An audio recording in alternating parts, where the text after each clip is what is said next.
All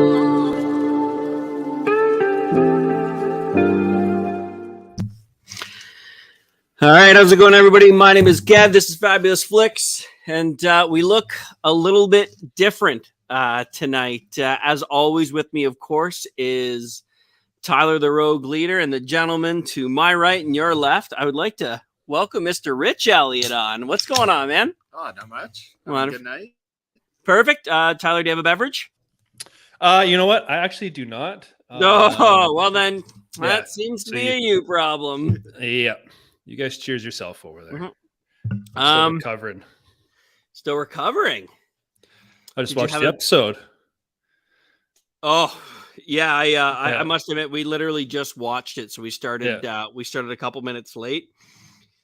This is definitely an episode I wish I'd have watched a couple times like I normally do. There is a lot to go through. I have three kind of main themes to cover on today, but obviously, I mean, it's open discussion. It's open forum. So our three key topics are brotherly love, a slight communication, and everyone's got their kink. Okay. I was hoping it was only like a 1 minute part, but I was hoping that was going to make your list. Oh, you had to know I saw that, and I was like, oh my God. I think, and Rich, you pointed this out when we were watching. The most disturbing part is, like, it didn't look like the first time. No, there was no way that was the first time that had happened. It was way too. Yeah. She knew what was going on. Yeah. That was not the first time. We're sitting there, and Kelsey's like, "Why's she taking her shoes off?" And then I'm watching as she peels the first sock, and then he starts flowing with the more information. I was like, I know where this is going. Oh, this guy's pulling his inner Rex Ryan right now. Yeah, so before we touch on that, because it's not just his kink I want to touch on, it's egg on the pervert, egg on the degenerate. But first, let's talk a little, let's obviously kick it off with the big miscommunication. Last episode, Viserys dies, probably the most beautiful death in all of Game of Thrones. I think we can honestly say that. But there's a miscommunication upon his deathbed. He starts talking about Aegon. I believe, and obviously I want both your guys' opinion on this because you and I have talked about it a little bit, is I honestly believe that he thought he was speaking to Rhaenyra. And he was reminding her of Aegon and about like the blood of theirs needs to run through the veins. Like, what's your take on this, Ty? Even if he wasn't thinking he was speaking to Rhaenyra, I think his he has safeguarded that Targaryen legend has been passed down about protecting from the threat from the north, right? Like that was his kind of only burden, and he's really the only one who really knows about it. So I feel like it was the last thing on his mind. Like, hey, like I'm about to kick it here, and I got to make sure. Like, I don't know if I've prepared people enough for what their duty should be.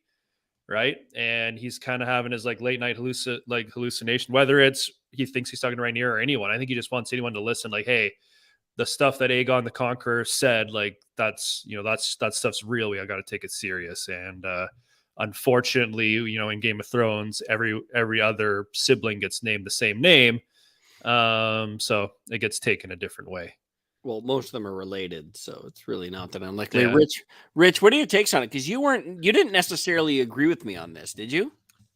Well, I'm still kind of a little fuzzy on the last episode. I really wish I had gone back and watched the last 5 minutes just to get another once through. Mm-hmm. I've only watched it once, but it could also be that he may have thought that he was talking to Rhaenyra, but referring to Aegon the Third, not the Second. In which case, there's a bit of miscommunication there because, again, there's just too many people are named the same name or a derivative of the same name.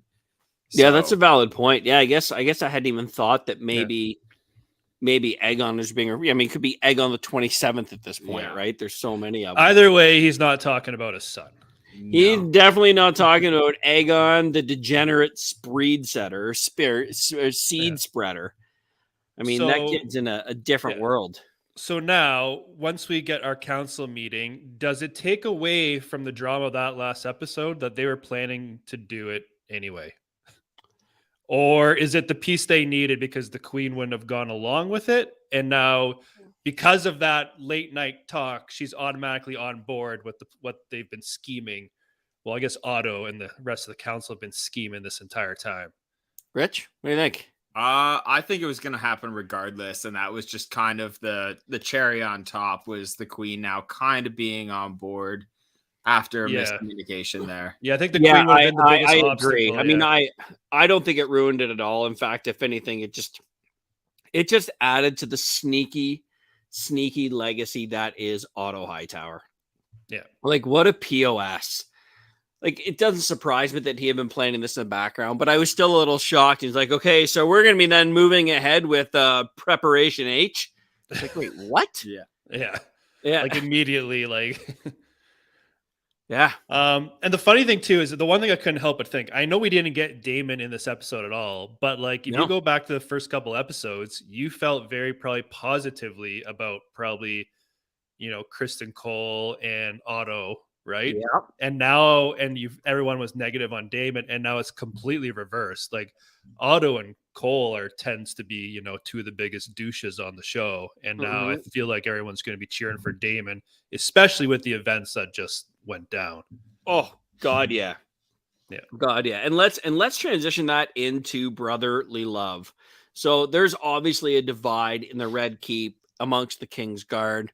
Kristen Cole is basically held hostage by the Queen based on her knowledge of his transgression many, many years before by the person who was the better actor, in my opinion, of Rhaenyra.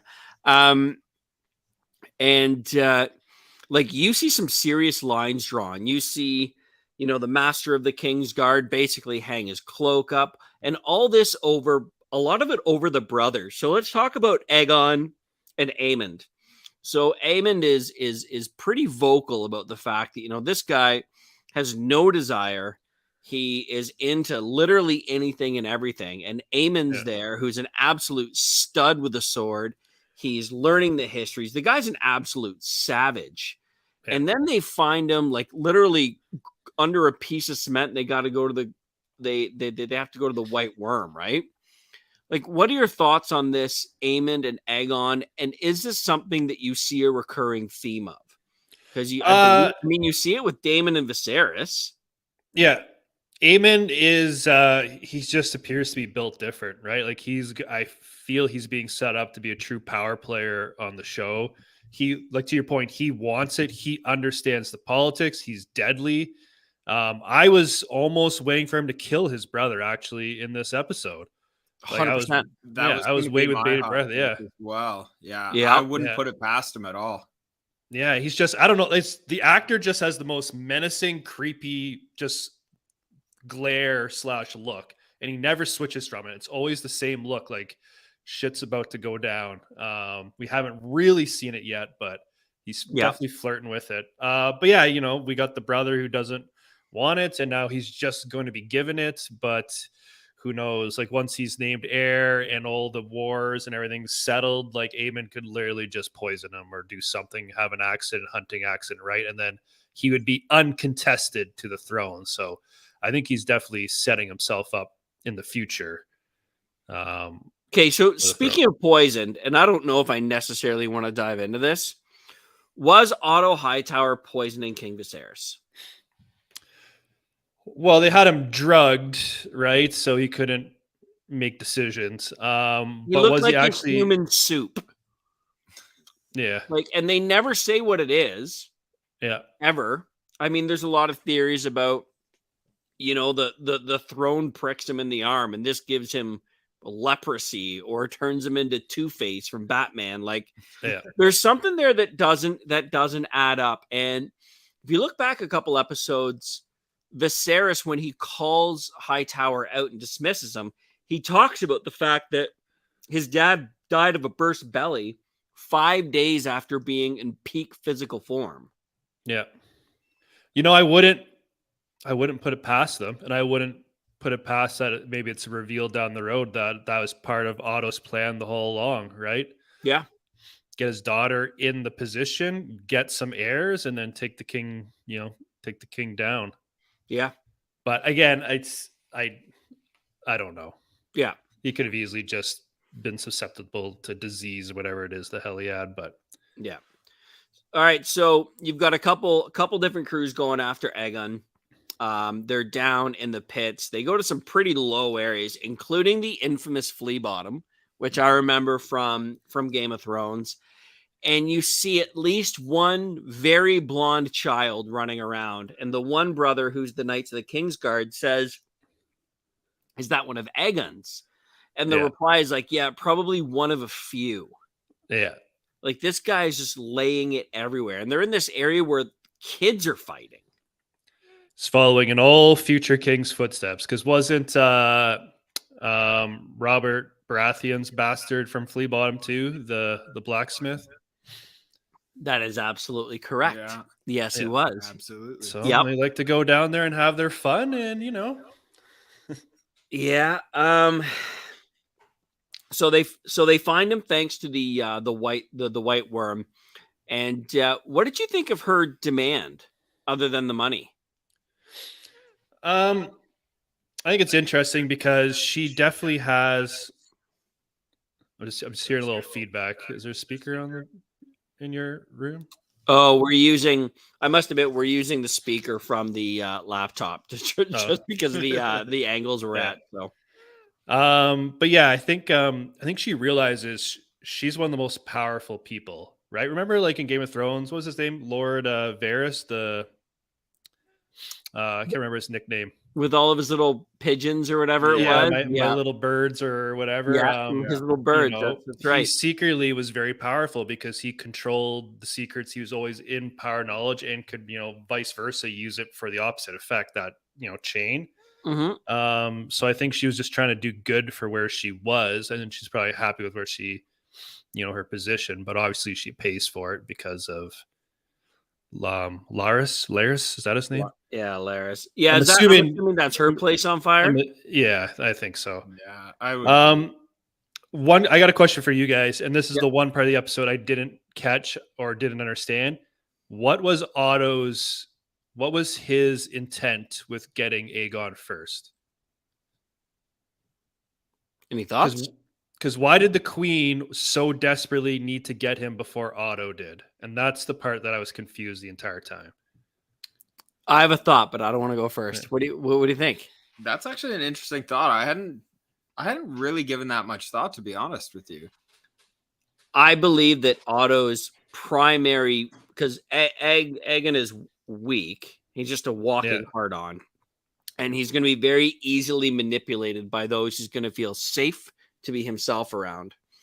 Otto's main goal is to get him to have Rhaenyra assassinated. So the queen wanted to get to him first so that she could make sure he didn't poison his mind. She even says it when she gets him, saying, "Your grandfather is going to want you to have Rhaenyra killed. You cannot accept this counsel." No, I think you're bang on. I didn't put two and two together, but that makes a lot of sense, because he would have told him your first order of duty has to be to get rid of the competition, Dragonstone, and take them down. Yeah, because he even tried to order that in small council. Mm-hmm. Take your Kingsguard, go to go to Dragonstone, be quick, be clean. And they were like, "Hold on a minute." Like, I was sad with the old guy who Christian bounced his face off the old speaking marble. I liked him. I really liked him. It's because he was a good guy. He was a good guy. That's why he died. You know who's not a good guy anymore? Sir Kristen the Snaky Cole. That guy can eat a bag of dicks, in my opinion. He's gotten super, super weird. Yeah. He's just gotten so dark and so he's turned into one of the villains, realistically, right? Absolutely. So. Yeah, he absolutely has. So Aegon is into, apparently he's not picky. Aemon knew where to find him because Aegon took him down to Flea Bottom at the age of 13, I think you said. to have that sorted out or get it wet. And I love Kristen Cole, right? So after he drops the line, get it wet, Chris is like, all women are depictions of the mother, and how dare you use these words? And I'm like, okay, bud, get off the high horse. Yeah. Slow down a little bit. Didn't you defile the princess when she was almost 17? Like, take it down a few notches. And last but not least, of course, everyone's got their kink. So we have alluded to the foot scene, which we can definitely go back to. But even Aegon, just touching back on the young prince. I mean, like, half his Kingsguard can't find him. He's fathering children in Flea Bottom. Like, the perception of what this guy is into and what the next few episodes of this show are going to be like could be atrocious. Like, where do you see this going in the next episode or so? Like, I know we're in episode 9, so there's only one left. Yeah. But like, where do you see the behavior going of this? Personally, I don't know, because when he grabbed that sword and the crowd was chanting or whatever, he immediately seemed to like relish in that power, in that attention. So will he still, like, obviously, like, he's married to his sister, right? Is it his sister or the cousin? I think it's his cousin. Is it the cousin? But who's At the that parents point, of it the doesn't cousin matter. then? Is it Helena? Is he married to Yeah. Helena? Yeah. Oh, Pretty sure. perhaps you're right. If anyone watches this, can you please send us a Yeah. message and tell us? Is he married to his sister? Is he married to Helena? Because he's not married to one of Rhaenyra's kids, and he's not married Nope. to any Valyrians, so the only other Targaryen is his sister. Yeah, I mean, Um, she doesn't look like a Valerian. Yeah. And so, like, you know, like, I get it. Why he doesn't maybe want to be faithful. Yucky. Yeah. So I'm assuming he'll still have his, his trips to Flea Bottom, I would imagine. But I don't know. No, well, you know what? As king, they'll be getting sent up to him. That'll be the difference, because he won't be able to leave the keep. Yeah, Thoughts? I absolutely think that we're going to see a bit more of his. He's definitely got a hard on for the power hungry in that last scene, and I think he's going to use that to his advantage in this situation. But to be honest, I don't think he's going to last more than 2 episodes before his brother takes him out. That's Yeah, what I think happening. it's going to come down to who does he listen to for guidance? Is it going to be Alicent, or is it going to be Otto? I'm going to That's go gonna opposite. Set him on 2 different paths. I think he's going to go kill his bastards. I think he's absolutely sick. I think that you're going to see him take a 180 on that, and I think you're going to see him have the Kingsguard search out the bastards that are running around Flea Bottom. You think he's that bad? I don't think he's that bad. I think he's a twisted twerp. I think he's just as bastards, or anyone that knows that they even existed. Just as bastards. I know that's a little dark, but I can see it happening, right? Because he won't want the bloodline muddied. He's got his kids with his sister, and they're not going to want the contention of it. Like, even in Game of Thrones, the bastard was a secret. Yeah. Right? Like, there were stories of them killing the bastards of Baratheon, if I'm not mistaken. Yeah. And this one was hid away. So it is absolute Targaryen custom to go kill the bastards of the King of the Iron Throne. I mean, that's not a new thing, right? Because the bastards can challenge for the seat of power, right? If something happened, they would have some sort of claim potentially. You got it. Yeah. Yeah. Okay, so we're definitely ending this thing off with the foot kink. Okay, so how long has Crooked Foot Larys been rubbing one out to the toes of the queen? Oh, it's been going on for a while, I believe. Like, she didn't even look disturbed. She just looked the other way. Oh. Well, it seems like I want to see the episode where this comes up. Like, yeah. I'll tell you, but here's what I want you to do. Yeah, Here's my the thing. exchange. I mean, at least he's not trying to, get it wet, as Eamon, Yeah. Eamon referred to it when they were in Flea Bottom. I mean, he's not trying to seduce her. He's just got a really weird kind of foot kink. Yeah. I don't know, because his foot's obviously not in the best condition and makes him focus on that as his fetish. But And I guess hopefully we don't have to see it again. Where do you see it going to? Because she's obviously going to call on him again. So, Rich, where do you think he takes us to the extreme of? Like, what do you think he wants from the Queen in exchange for his services? Like, do you see this progressing? I mean, they've already gone this far, and I wouldn't put it past them to go further. Yeah. If there's anything that we've learned from the 8 seasons of Game of Thrones, they'll always take everything further. So I don't think that this is the end of that. I think we're going to see a bit of a progression. Well, I don't think we'll see more, favors from the Queen, but I think what we'll see is him potentially getting a seat on the council. Interesting. Right? Like actual official power, like some sort of role. Yeah. And then, if for some reason she has a falling out with Otto, like Otto's trying to say, hey, we're the same heart. I know we've had our differences, and Alicent's like, nah, we're not alike. If he ever gets ejected, maybe he would be her choice for, but I don't know. Maybe he likes living in the shadows as well, though. So I think he eats it next episode. Yeah. You think? Yeah. Characters like that last a long time, I feel. Well, that's true. They do have a tendency to, but do we know how many seasons this thing's going to be? I believe I saw 4. Yeah, I saw something 4 like that. Wow. Of 10 episodes each. Yeah. Interesting. Yeah. So we talk about the and finale, then who is an early prediction? Because next week will be the last episode. Who are 2 people you see dying before the end of next episode? Before that, let's talk about your screenshot behind you. Oh, you think? No, like that's a major part of the episode. We haven't even talked about it. Okay, that's fair. All right. Yeah. So I mean, you're not wrong. So she breaks in. It's like I'd say it's the main part. Yeah, I guess I did kind of miss that. Well, okay. So give me your thoughts on it. Yeah. So she was given the offer, right, to basically bend the knee to Aegon.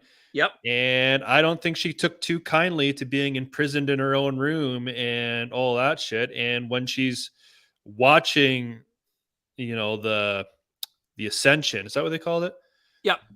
I think she was in her feelings. She was like, this is not what my cousin would have wanted. Like, they're usurping the throne. Like, this is not the way things. I don't care if the rightful heir are, bastards. Like, I've had enough of this. And when everyone's distracted, she was told she couldn't go get her dragon because it would be guarded.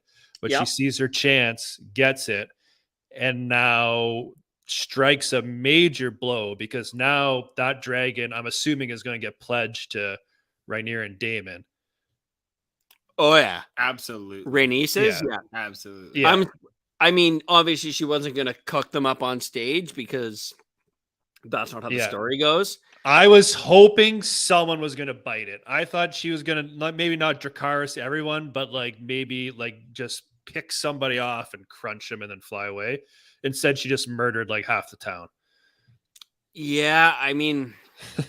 Yeah, I was waiting for the tail to get someone on the way out. Yeah, I can tell you that there are some good people that could have been alive at the end of this story if she had cooked a few people on stage. Yeah. Because, and I talked about this last week, I don't know if you watched it at all, but the story of the House of the Dragon was actually told by Joffrey in season 4, I think, of the Game of Thrones, when he's walking that horny brown girl who got naked all the time, the young granddaughter from the Lady of the Vale. He literally told the story of Rhaenyra and the House of Dragons. So, I mean, it's not a big secret how it ends, but man, she could have saved a lot of people some heartache if she just let out a little Dracarys on the stage right there. Yeah. It's like Obi-Wan Kenobi leaving Vader alive twice. Like, yes, you had your moment. Yeah. Yeah. And you know what I loved about that scene is she's always been and I think this was my biggest takeaway from this moment. She's always been the cordial one. She's always been the selfish one. She's always said she moved on from the idea of being on the throne. She has that moment where she hugs Alicent and she's like, haven't you ever dreamt about yourself on the Iron Throne? But when she blows through that floor, stares them down and crushes about 200 people on the way out, that's the first time in Rhaenys's existence that I've seen where she just didn't care. Like, I was she's almost waiting always for her to cared say that she's much. now the queen when she was on that What? dragon and basically say, bend the knee to me. Yeah. I don't know. I wonder if, like, I think that she's a lot smarter than she seems, and Oh, I yeah. think that she's playing chess while everyone else is playing checkers. So I think it was very deliberate of coming through the floor, because obviously those dragons got down there somehow, and she could have gotten out without Out. going through the floor. Yeah. I mean, the Yeah. fib Came exit. through the Yep. floor as an absolute power move, It's a big statement. and put the dragon right in front of them, had it open its mouth and growl at them. They Yeah. all thought and like accepted that they were gonna die. Yeah, it was it. It was And over. then she left. It was an absolute power move. I Yep. think that she's just playing Yeah. with her minds at this point. Well, I mean, in theory, if she buggers off for a little while and Rhaenyra and Aegon slaughter each other in battle, I mean, it'd be an easy ascension of the Iron Throne. There'd be no one left. Yeah. You got these dragons popping each other out of the sky. I mean, Aemon's riding Vagar, which would be tough. Cyrax is big. Damon's dragon, I always forget his name. But in theory, they could drop each other all out of the sky while old Rhaenys is just hanging out in Dorne or Pentos, just waiting for just waiting for the smoke to clear. And if she does pledge herself to Rhaenyra and Daemon, she, Driftmark has the Navy, right? Like that's a huge chess piece. Because remember in Game of Thrones, the Greyjoys were a very critical ally for whoever controlled them, right? To get the boats. Yeah, From the Iron Islands. Yeah. So What in is this dead shall never world, die. yeah. So in this part of history, it's Driftmark. So, that's a huge strategic piece. Again, if she goes to Dragonstone or not. And I don't know if she will, because she still thinks that Rhaenyra had her son killed, which is, look, it sounds stupid and hokey, but I hope if Rhaenys eats it next week, I hope she knows that her son's alive and happy. I know that sounds really stupid, and like there's really no room for that in the Game of Thrones universe, but she was destroyed when her son, because she knew his true nature, she knew who he was. She was destroyed about his death. I hope that no matter what happens, she finds out he's alive and safe. Is that lame? Like, is that dumb? No, No. I'd agree. Yeah, I mean, Yeah. You old softy. I know. Me, Tully, and Yeah. So to go back to your question before I hijacked it was no, I'm actually glad you hijacked it. That was obviously a huge moment. but Give death me two prediction. characters that eat it. Next episode. I'll keep it simple. What we were just talking about. I think Rhaenys probably gets it. I think she's at the verge of her character line where I think she might bite it for maybe a hero moment. You know what I mean? I'll never be queen, but I'm going to do an act that will support that. Okay. That's all I got. I got one. You guys can. Who's going to eat it? If next week is the finale of this season, It is, right? Yeah. I think it's going to be. And it's called the Aegon? Black Queen. I don't think Aegon makes it. Hold on, what's it to- called? Yeah, it's Sorry? called the Black Queen, right? The Black Queen. So who eats it? I think Aegon eats it by his brother. And I'll go out on a limb and say the Hand goes as well. Ooh. Now, I'm not going to give Larys enough stature to make him an important person to die, so I'm just going to scrap him. I want to see Kristen Cole eat it. I've absolutely run my course with that guy. And I agree that it's going to be Rhaenys. If I had to pick someone other than Rhaenys, because you picked her, you're the title of the Black Queen is Rhaenys, right? Because the Black Serpent was Colas. Sir Kristen Cole can eat it, and you picked Otto. I'm going to say in a shock, Aemond eats it. I think Aegon becomes more of a factor, but I think it's going to take something like his brother, who was the more deserving, the better trained, the better swordsman, the historian, the disciplined, someone who praises the seven, including respects the mother. I think you're going to see him eat it. I don't know. So if anyone watches this and they know the answer, this is just strictly a guess. But yeah, Sir Kristen Cole and Aemond can eat it. You think Aegon and the Hand, and you picked Rhaenys. Yeah. Now, I will say, though, if Aemond eats it, I feel it has to be by the sword of Daemon. Yeah, it does. Yeah. Yeah, it does. So you think? Yeah, we will see. Yeah, Daemon will take care of business. Which would leave Vhagar open to be claimed by its rightful rider, the daughter of Lady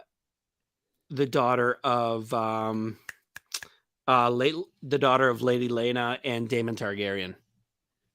Because that Vhagar was supposed to go to her. I forget her name, but yeah. Yep. All right. Well, that's it. We're going to sign off. We will do this next week. You're, of course, welcome to come back should you want to join again. I'll be seeing you this weekend. Yeah. Coming up, which will be a lot of fun. Tomorrow, are we doing a stream tomorrow and the next day? Yeah. So I want to do a stream tomorrow night of the Ring of Power wrap up, which would be a lot of fun. I have another friend of mine, Shannon, who's going to join us. He's a big Lord of the Rings nerd. And then Wednesday, we got Andor. Yeah. So much streaming, so little time. Rich, I hope you'll consider coming back to join us, man. Absolutely. Tyler, what do you got? What do you got on the go? I haven't time. asked you for a while. I know you're rebuilding your PC. Everything cool. You got it up and running. Going to start doing stuff again? Yeah, you gave me the bad angle this time. Now you can see how messy my office is here. Normally, I got this shot. That's fair. That was my bad. Nah, I'm lazy. No, I got doing the Andor reviews on the channel. I'm attempting to build my ride-on lawnmower into an X-wing for a Halloween parade. So I've already bought the pieces. I've drawn the blueprints. I will refilm it but if it looks terrible, you'll never see the light of day. But we'll see. And anyone who watches, he actually does have sex, like with women. Yeah, he's gonna build his ride-on lawnmower in an X-wing, and he actually has an attractive wife. It's hard to believe. At least 2 times. At least twice. Yeah. All right, man. Well, I look forward to seeing you this weekend. I can't wait to do this again. All right. See you guys. All right. Cheers. Hold on. I gotta come over and turn this thing off now. We're way too far away from it.